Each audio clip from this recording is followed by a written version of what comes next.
was July 16th, 2023. Kind of a windy morning here that we've got, and temperatures around 70 degrees, kind of a north wind blowing in here. So that's kind of a situation today. I had a request a while back to compare shooting the factory round ball to the ones that we would cast ourselves here with the bullet mold. So we're going to do that, and we're going to shoot those today in our 1858 replica here. I should say replica of 1858 Remington. This one done by Pieta. Now, for those familiar with casting and things, you may just want to skip to the shooting part of the video, but I thought I'd go through kind of a brief thing here on how the bullet molds work and part of that kind of a thing. So for those that maybe you're thinking about getting into it, thought it might be worthwhile to basically go through that. Now, probably some of the original bullet molds had a cavity for the projectile, in this case a round ball, and you'd pour the lead into a small hole at the top of this thing, and then open the mold up, get the projectile out of there, and then work on cutting off this excess lead, which would be something like this that you have to cut off the top of that ball. Well, bullet molds kind of changed a little, I suppose, if that was the first type, and they used a thing called a sprue cutter, if I'm pronouncing that word correctly. And that does is it shaves off that part of the excess of the ball that we don't really want, this section up here flying through the air. So that'll shave that off. And so you're going to do is pour your molten lead into the top of this mold, then let it solidify, and then usually whack this with a round stick or hammer or something, and that'll cut that piece of lead off from there.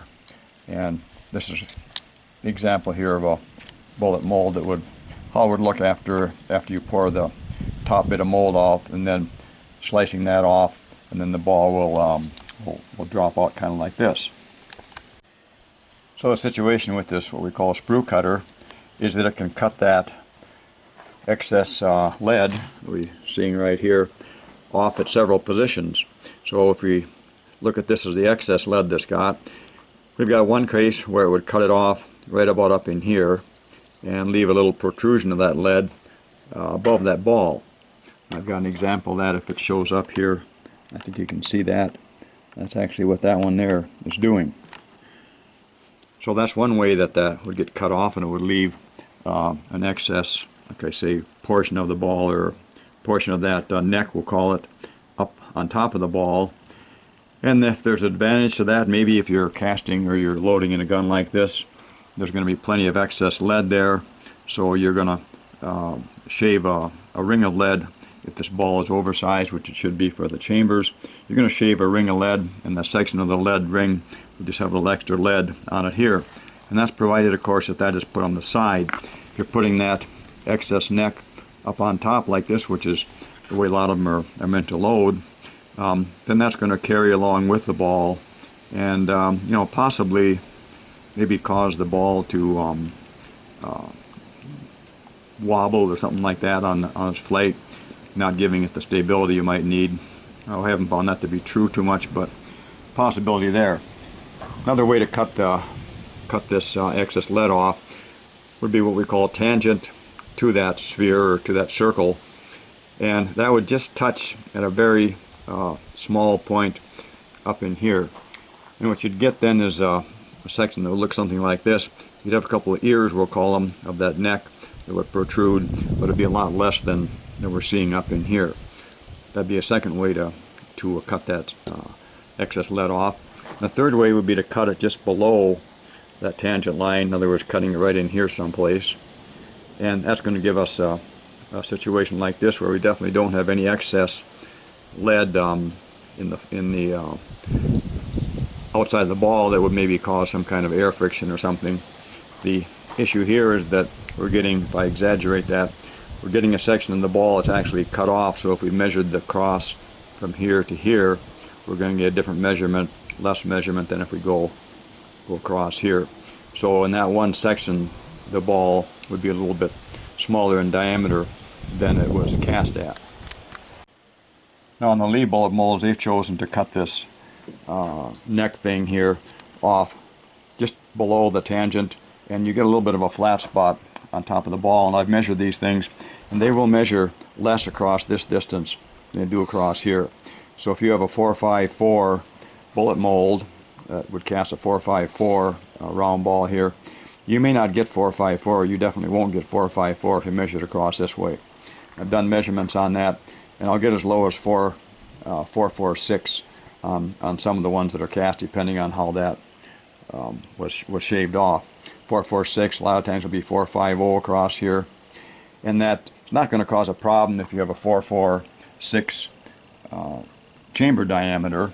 But if that happens to be a little under that, let's say it's a 4.44 diameter across here, you're going to leave, and that's loaded on the side, of course, you're going to leave a small space in here where a flash from the firing chamber up in here could possibly, the pressure of the hot gas, get by that small slot there and get into the powder and cause that next cylinder over here to go off, causing what we call a change fire. So, that would be I say a possibility with this type of ball, and that's not probably at all possible with that cutoff where it's above the tangent line. And here's a measurement of that ball that I'm getting 4.46. Chambers on this Pieta are 4.46. So theoretically, even if this flat spot was lower on the side, it would still have a seal on there. But depending on how the ramming loading lever goes down and things, that might all change a little bit, might give us a little space. One of the reasons I always use some kind of lube or wad. So we'll get to loading these up now. We're going to use the 4.54 Lee cast round ball, and that's the ones we were talking about here. And also we're going to use the 4.54. These are Hornady commercial round balls. So those are the two things that we'll be shooting here. While I'm talking about that, I'll be shooting alternate. I'll maybe use the Lee first, and then I'll shoot a Hornady, back to the Lee, back to the Hornady. Shoot 6 that way, and maybe shoot 5-6 targets. And one of the reasons for that is that way, with the wind and my shooter fatigue and everything else, it should be equal. I'll have two targets posted up down there, and like I say, I'll be shooting one shot into one target and then one shot in the other target. Going to use our black MZ substitute powder. I'd rather be using like a GoX or something, but I'm getting short on that. I'll be using number 10 Remington caps, and I've got my homebrew lube that I'll be using on the end of the chambers, and I've got a mini grease gun here set up that does that, provided the temperatures are right. So that's the way we're going to load and shoot things. So let's get it loaded up and start shooting.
Here's the targets that we just shot. Left targets are the ones that we shot with the cast round ball, and the right ones with the commercial swagged. These are 4.54 round balls, and what I would do is alternate between shots. In other words, I load the cast round ball, then I load a commercial one, then a cast, commercial, and then I shoot left, right, back and forth like this. So that's what we, how we shot these 6 targets. So there's our first two, and I think probably the cast edged out the other ones by a little bit, but you can't really be, that sure when you're using open sights, 21 yards. I'm not seeing any flyers in either case. Second targets for strings 3 and 4. Again, maybe the cast round ball did a little better than the other one, but again, if we take a look at this dropped one down here and put that up there someplace, they're still good good targets, and again, no flyers on that. Our third ones we'll call the rain target, because we got caught with the last 5 and 6 strings. I guess string number 6 was shot in the rain, and again for the cast, really decent. I think this is my last shot down here with the cast, and over here on the commercial ones, really an excellent target. I kind of call this a monkey target, because they say if you give enough monkeys, enough typewriters, sooner or later one of them comes up with a sentence. Not taking anything away from the commercial, but I've had this happen before with both, especially with the cast. You just happen to get ones where they all drop into the same spot, so that's really a nice group there. And I would say from here to here we might have 1.25 inches for 6 shots. So that's very excellent shooting. As far as which way to go for somebody that's not going to do a lot of shooting and things, the commercial ones I would say would be the way to go if you happen to like the casting. You've done some casting for cartridges and things. Getting into black powder, you might consider going to the cast round ball, because there's probably some savings and enjoyment if you like to cast. But either way, things looked like they worked out pretty well for us. So we really feel that running the test here was worthwhile, and we had decent results.